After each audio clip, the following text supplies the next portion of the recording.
Bonsoir Manuel Bompard. Bonsoir. Merci d'être avec nous, député NUP, la France Insoumise des Bouches-du-Rhône.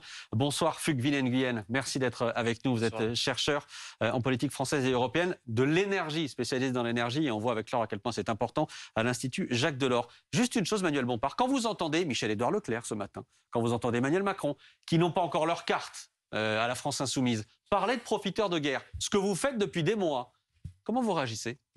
Je me dis qu'on devait avoir raison. Et que finalement, en s'alignant maintenant sur le discours qui est le nôtre, c'est la démonstration du fait que les éléments problématiques qu'on posait sur la table étaient justes.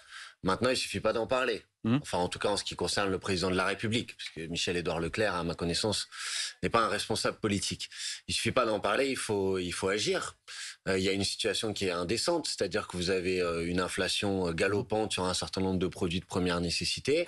Donc vous avez des Françaises et des Français qui arrivent tout simplement pas à s'en sortir, à finir les fins de mois, qui dépensent et qui payent les prix beaucoup plus chers. Et de l'autre côté de la chaîne, vous avez des grandes entreprises, vous venez de le démontrer, qui font des dividendes records. Donc le président de la République, c'est bien qu'il le pointe du doigt. Maintenant, qu'est-ce qu'il fait? Quelle taxation exceptionnelle pour celles et ceux qui profitent de cette situation? Quelles mesures pour que les prix n'augmentent pas? Nous, on a mis sur la table une proposition, c'est le blocage des prix d'un certain nombre de produits de première nécessité, ou du gaz, de l'électricité, du carburant. Ça, c'est des mesures concrètes. On parlera des mesures. Une loi sur le pouvoir d'achat, on va voir. On parlera des mesures et des solutions dans un instant, mais je veux qu'on reste sur le diagnostic. Fuc Nguyen, vous qui regardez ça avec attention, qu'est-ce que vous dites? Vous dites oui, certains profitent de la situation? Oui, tout à fait. On est dans une forme ici d'effet d'aubaine où en réalité, Total, Engie n'ont rien fait de nouveau, mais profitent du fait que les prix du gaz ont été multipliés par 7 sur le marché européen. Les prix du pétrole également atteignent des niveaux qui sont quasiment records pour le Brent en dollars. Donc en fait, on se rend bien compte ici de la nécessité de voir comment on peut taxer ces super profits pour ensuite opérer une redistribution à destination des ménages qui sont les plus précaires et les plus vulnérables. Alors je reste encore une fois sur le diagnostic et on va aller dans les rayons de supermarché. On parlait à l'instant de Total, etc. On va aller dans les rayons de supermarché parce que ce matin, Michel-Édouard Leclerc sur BFM TV face à Apolline de Malherbe dit il y a des groupes industriels dans l'agroalimentaire qui profitent aussi de la situation, qui profitent de l'excuse de la guerre en Ukraine pour augmenter leurs prix de manière démesurée. On écoute Michel-Édouard Leclerc. Des fabricants de produits à base de chocolat et de cacao qui vous invoquent l'Ukraine pour une augmentation de 15% de tarifs sur de la confiserie, sur des barres chocolatées. Vous parlez de Nestlé? Je parle de Nestlé, je parle de Mars. Il faut quand même pas déconner. On est sur l'autre continent pour le chocolat et le cacao. Donc, on peut comprendre qu'il y ait des hausses d'énergie, qu'il y ait des hausses de coûts de transport, mais ça n'a rien à voir avec ce qui se passe en Ukraine, avec n'importe quelle perturbation. L'Ukraine a un peu bon dos, quoi. L'Ukraine a bon dos. L'Ukraine a bon dos. L'Ukraine a bon dos, vous le diriez comme ça aussi? Clairement, puisque d'abord, il faut dire qu'un certain nombre des hausses dont on parle, en vérité, elles ont commencé avant le déclenchement de la guerre en Ukraine. Et par ailleurs, clairement, il y a une partie significative de ces hausses qui est due à des mouvements spéculatifs. Je crois qu'au mois de mai, sur le cours du blé, sur la bourse du blé à Paris, il y avait 70% des achats qui étaient des achats faits par des spéculateurs. Donc vous voyez bien que le sujet, c'est pas qu'on produise moins. Le sujet, c'est qu'il y a des gens qui misent, qui se disent bon, le prix va augmenter, donc je vais en acheter beaucoup, de telle sorte ensuite je pourrais le vendre beaucoup plus cher et je pourrais m'en mettre plein les poches. C'est ça qu'il faut casser. Laure. Oui, mais il faut pas. Enfin, Michel-Édouard Leclerc, il fait quand même un peu l'andouille. Là, il fait semblant de pas voir qu'il y a aussi d'autres problèmes. La reprise économique, ça joue, c'est pas rien. Sur les questions du cacao, en Afrique, il y a 2 pays qui se sont organisés pour faire un cartel et pour gérer les prix. Donc, ça a un impact. On peut pas dire juste c'est l'Ukraine ou rien. Il y a d'autres facteurs. La fermeture de la Chine, ça a un impact sur nos prix. La grippe aviaire, par exemple, ça a fait monter le prix de la volaille. Ça, c'est pas les spéculateurs de matières premières. Oui, et c'est pas l'Ukraine. Fuc Nguyen, est-ce que vous diriez, sur les matières premières, sur l'énergie, ce que vous connaissez bien, qu'il y a des spéculateurs, que certains jouent à la hausse, effectivement, sur le prix du gaz, sur le prix de l'essence en ce moment, parce qu'ils voient bien que ça monte? C'est en effet une forte probabilité. On le voit d'ailleurs avec certains partenaires qui commencent à acheter du pétrole russe pour pouvoir ensuite le revendre plus cher une fois qu'il aura été dilué. Et là, on le voit clairement. Quand vous dites certains partenaires, c'est qui? C'est par exemple l'Inde notamment qui est soupçonnée qui a augmenté très fortement ses importations de pétrole et ensuite qui redirige une partie de ses importations à destination de l'Union européenne. Donc là, on se rend bien compte en fait. Attendez, l'Inde achète du pétrole en Russie. Pas cher. pas cher, les met dans des cuves, mélange tout ça avec du pétrole qui vient d'ailleurs et le revend en Europe. Et puis après, vous pouvez le revendre et le dispatcher un peu dans l'ensemble de l'Union européenne et éviter en fait les sanctions qui sont mises en place. C'est donc là tout l'intérêt de mettre en place une concertation au niveau international pour faire en sorte que si on met un embargo sur le pétrole russe, il soit appliqué par l'ensemble des partenaires internationaux. Bon, je reprends notre discussion Laure Closier. On a donc des entreprises qui font des bénéfices. Maus, on a vu Total, on a vu CMA CGM. L'idée de taxer ces super profits revient sur la table. Alors déjà, la simple menace potentielle et lointaine d'une taxe sur les profits comme la taxe Covid sert implicitement à négocier avec ces entreprises des rabais sur le prix. C'est ce que fait Bruno Le Maire. Il dit nous ne ferons pas comme en Italie ou en Grande-Bretagne. On préfère en gros la taxation des profits. Il trouve que c'est pas une bonne idée. Nous préférons que l'argent aille directement dans les poches des Français plutôt que dans les caisses de l'État. Ça marche en partie. Total Energy a consenti une baisse de 12 centimes à la pompe dans une partie minime de ces stations-service. CMA CGM a consenti de son côté une baisse de 500 € par conteneur. On a vu tout à l'heure que ça avait beaucoup augmenté. Est-ce que ça suffit ? Je ne sais pas. L'argument principal de Total est de dire qu'il ne faut surtout pas toucher à sa capacité d'investissement dans les infrastructures énergétiques de demain. Alors ça, c'est pas complètement faux parce qu'on va quand même avoir besoin d'électrifier le pays entier, d'avoir des terminaux méthaniers. Il va falloir les financer. Conclusion, taxer les méchants, c'est bien, ça marque les esprits. Il faut juste que ça serve quand même à quelque chose et pas juste à détruire l'économie de demain. Manuel Bompard, vous voulez taxer qui et comment ? Non, mais attendez, les arguments qui sont donnés par Total sont des arguments d'une mauvaise foi complète, ou totale, pour faire un jeu de mots.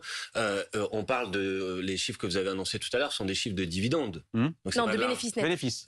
Alors on peut parler des dividendes de Total si vous voulez, vous les afficherez peut-être. Ces chiffres-là, c'est pas des chiffres qui contribuent à des investissements dans les infrastructures de demain. On parle de l'argent qui est reversé aux actionnaires. Alors un actionnaire, ça sert aussi à financer les investissements de demain. Ah bon ? C'est le principe, oui. Ah bon, les la bourse, ça sert à ça. Là, les actionnaires, quand ils touchent des dividendes, vous avez aucun contrôle sur ce qu'ils font de ces dividendes. Vous êtes bien d'accord ? Non, mais ça rémunère une prise de risque. Si vous voulez qu'une entreprise elle investisse, elle garde de l'argent et elle a effectivement une force d'investissement. Là, on parle pas de ça. On parle d'entreprises qui ont dégagé les 2 années qui viennent de s'écouler des records de dividendes. Donc comment on taxe ? On prend une partie de ces dividendes tout simplement et on les taxe plus fortement que ce qui sont taxés aujourd'hui pour redistribuer cette partie et ça ne grèvera pas l'investissement. Ce n'est pas vrai. Avec un hic, Caroline Michel-Aguirre. Et les tailles. En fait, il vient d'y répondre parce que le problème de en partie, mais le problème de Total, c'est qu'ils ne font pas de bénéfices en France. Ça, c'est historique. Ils ont toujours expliqué que leur activité en France, c'était les stations-service, qu'ils ne gagnaient pas d'argent. Donc, l'impôt sur les bénéfices en France de Total, c'est 0.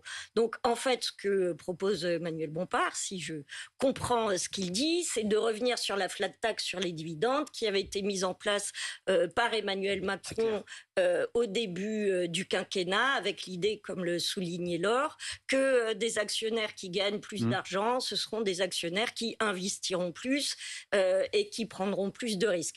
Pour CMA-CGM, la situation, elle est un petit peu plus différente parce que CMA-CGM n'est pas coté en bourse, donc c'est un groupe qui est essentiellement privé, donc il ne verse pas de dividendes à des actionnaires cotés en bourse. CMA-CGM profite d'une situation sur son impôt sur les bénéfices qui est une particularité qui s'applique aux armateurs où on peut choisir d'être taxé sur son volume, sur son tonnage et non sur ses bénéfices.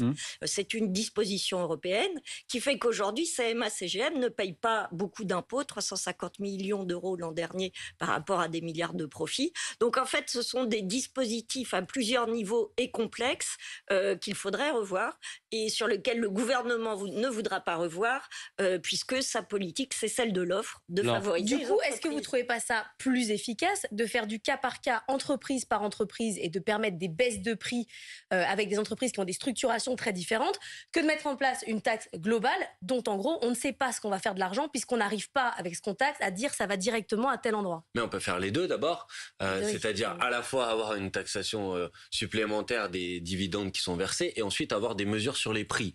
Et en ce qui concerne les mesures sur les prix, pardonnez-moi, mais les propositions qui sont celles de Bruno Le Maire sont des propositions où M. Le Maire supplie les grandes entreprises de faire des efforts, s'il vous plaît, baissez les prix. Mais c'est pas ça qu'il faut faire. On peut avoir des mesures qui sont des mesures administratives. Il y a un article du Code du commerce qui dit qu'on peut décider sur un certain nombre de produits de fixer de manière administrative à la baisse les produits. Ça a déjà été fait, vous vous rappelez, sur le gel hydroalcoolique, ça a été fait sur le pétrole en 1991. Pourquoi on le fait pas aujourd'hui? Parce que quand vous faites ça, d'une certaine manière, vous obligez les entreprises, vous leur dites, si vous voulez vendre sur nos marchés, vous devez vendre à ce prix-là. Alors vous allez me dire, il va y avoir des pénuries. Moi, vous allez me trouver l'acteur qui accepte de jeter sur le côté un marché de 60 millions de consommateurs en France, ou, si, parce que c'est une proposition que je fais, on peut le faire au niveau européen, un marché de plusieurs centaines de millions de consommateurs. Je pense que ce producteur-là n'existe pas. Et donc le blocage des prix, à mon avis, est une mesure qui est indispensable. Hugues Villaine, une question. La taxe sur les profits dont on parle, elle existe ailleurs? Oui, elle existe. Des pays comme le Royaume-Uni, l'Italie l'ont mis en place. L'Italie, on l'a mis en place. Elle l'a mis en place dès mars.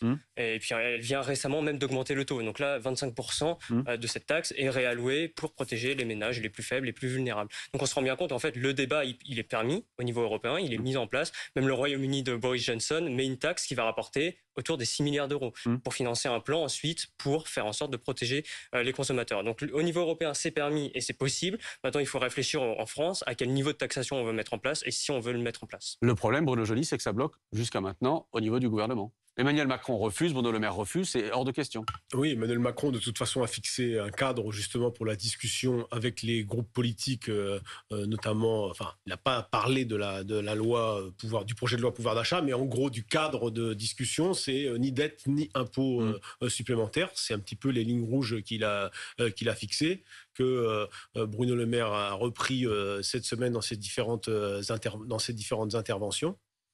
Après, je pense que dans cette majorité relative, à l'intérieur du camp macroniste, je pense qu'ils ne sont pas tous sur la même ligne. Mais Emmanuel Macron a fixé un cadre et ça me paraît assez compliqué qu'il revienne dessus, même si c'est vrai, le chef du gouvernement italien, dont il est assez proche, a ouvert la voie en Europe, sans doute. Qui n'est pas un keynésien fou non plus. Qui n'est pas un keynésien fou, mais qui, de ce point de vue... Mario Draghi, ancien gouverneur de la BCE. Mais Emmanuel Macron s'est souvent référé à Mario Draghi. Donc c'est vrai que la discussion peut être ouverte au niveau européen. Manuel Bompard, tout autre sujet ce soir, il fallait qu'on l'aborde puisque vous êtes sur ce plateau. Éric Coquerel, député de la France Insoumise de Seine-Saint-Denis, qui vient d'être élu aujourd'hui président de la commission des finances de l'Assemblée nationale, est mis en cause par la journaliste Rokhaya Diallo, c'était tout à l'heure sur RTL, mise en cause pour son comportement vis-à-vis des femmes. On va écouter ce que dit ce soir Rokhaya Diallo et vous répondez juste après. J'ai plusieurs sources au sein de LFI et j'ai entendu plusieurs fois des femmes parler du comportement qu'il aurait avec les femmes. Ce sont des choses qui reviennent de manière récurrente depuis plusieurs années. Il y avait eu un article dans Cosette, alors qu'il parlait d'un député LFI sans le nommer. Ce sont des accusations. J'ai conscience du fait que ce soit des accusations, mais je pense que pour un parti comme LFI, qui quand même a dans ses statuts, dans ses positions politiques, l'idée que les femmes en fait doivent être protégées, je suis très étonnée en fait moi de ce choix, sachant ce que j'entends et ce que j'ai beaucoup entendu en amont de sa nomination, sachant qu'il était en balance avec Valérie Rabault. Donc je suis un petit peu surprise, je l'avoue, parce que ça fait longtemps que j'entends des choses. Que répond la France Insoumise ce soir à Rokhaya Diallo? D'abord que c'est très grave ce que fait Rokhaya Diallo, puisqu'elle jette comme ça des accusations sans aucune preuve, sans aucun élément concret.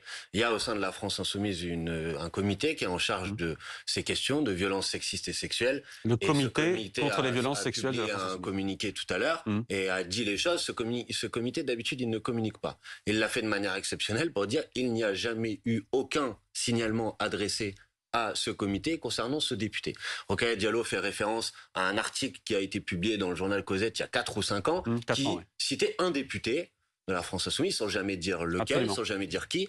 Donc je ne sais pas de quel élément elle dispose pour faire le lien avec ce député. Je trouve ça quand même assez curieux que ça soit aujourd'hui, au moment où Éric Coquerel vient d'être élu président de la commission des finances de l'Assemblée nationale, qu'on se permet de lancer ce type d'accusation. Ce sujet-là, les violences sexistes et sexuelles, c'est un sujet suffisamment sérieux pour que ça ne soit pas sur l'angle des rumeurs, des choses qui circulent sur les réseaux sociaux sans aucun élément concret. Si Madame Rokhaya Diallo a des informations, qu'elle oriente les personnes qui ont ces informations vers les instances qui ont été mises en place au sein de notre mouvement, elles seront traitées. Pour l'instant, il n'y en a aucune. Donc je pense qu'il ne faut pas jeter des accusations comme ça, jeter l'honneur d'une personne sans aucune preuve, sans aucun élément sérieux. Le comité contre les violences sexuelles de la France Insoumise dit effectivement ce soir, notre comité n'a jamais reçu aucun signalement concernant le député Éric Coquerel pour quelque fait que ce soit. C'est ce qui est dit ce soir. Seulement, vous voyez ce qui est en train de se passer, notamment sur les réseaux sociaux. Un certain nombre d'élus, de militants, de militantes féministes disent merci ce soir à Rokhaya Diallo d'avoir dit cela. Je ne sais pas pourquoi ils lui disent merci, puisque, encore une fois, il faut être sérieux sur ce type de sujet. On sait que c'est des sujets qui sont des sujets sensibles, des sujets graves. Soit il y a des gens qui ont des éléments précis, dans ce cas-là, qu'ils les fassent connaître, ou qu'ils orientent les personnes ou les femmes en question. Vous la connaissez, Rokhaya Diallo? Je la connais. Plusieurs membres des Insoumis. Je la connais. Vous n'êtes pas surpris? Je la connais pas personnellement. Je réponds à cette question. Soit ces personnes-là, elles ont des éléments, et dans ce cas-là, il faut que ces éléments soient communiqués. Sinon, excusez-moi, c'est des rumeurs, des mauvaises informations, et c'est pas correct parce que derrière il y a des personnes en fait, et ces personnes-là, elles n'ont quoi? Elles ont quel moyen de se défendre face à ce type de rumeurs? Donc, franchement, ce sujet, moi, c'est un sujet, je pense que dans notre mouvement, on a montré à quel point on était très attentif à ce sujet. Je rappelle qu'il n'y a pas très longtemps, un candidat aux élections législatives a été mis de côté parce qu'il y avait des accusations contre lui qui étaient arrivées dans ce comité. Mais on vous a aussi reproché d'une certaine manière d'essayer de gérer les choses entre vous, vous-même avec ce comité, et de ne pas, par exemple, saisir la justice. Non, on n'a jamais géré les choses entre nous, mais que les choses soient très claires, et ça doit être dit d'ailleurs sur ce plateau, quand une femme témoigne auprès de ce type de comité et qu'elle ne souhaite pas porter plainte, personne n'a le moyen de forcer quelqu'un de porter plainte. Bien sûr, ce comité, il est notamment en charge d'accompagner les femmes en question pour leur proposer de l'aide, pour leur permettre d'aller saisir la justice. Mais si elles ne souhaitent pas le faire, vous n'allez pas le faire à leur place, je ne vais pas le faire à leur place, et personne ici ne va le faire à leur place. Merci beaucoup Manuel Bompard d'avoir été avec nous ce soir.